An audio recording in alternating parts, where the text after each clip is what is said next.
un enfant risque d'être malade. Dans cet exercice, le but est de déterminer si l'enfant à naître sera atteint d'une maladie génétique. Pour cela, on dispose d'un arbre généalogique montrant qu'ici, seule la fille est malade. On nous fournit également les tests ADN de la famille. Avant que je te donne la réponse, mets sur pause et cherche l'exercice par toi-même.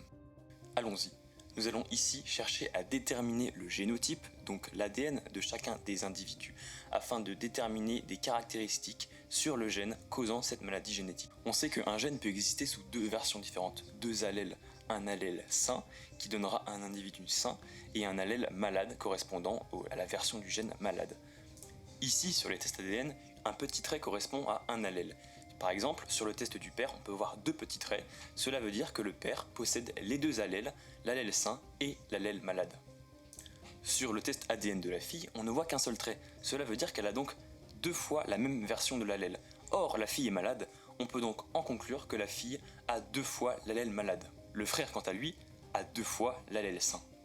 Comme les parents porteurs des deux allèles ne sont pas malades, on peut donc en conclure que ce gène responsable de cette maladie est récessif. Cela veut dire que pour que l'individu soit malade, il faut que l'individu ait au moins deux allèles malades dans son génome. Or, sur le test ADN du fœtus, on peut voir qu'il possède deux allèles, l'allèle sain et l'allèle malade. Or, comme ce gène est récessif, on peut donc en déduire que le bébé ne sera pas malade.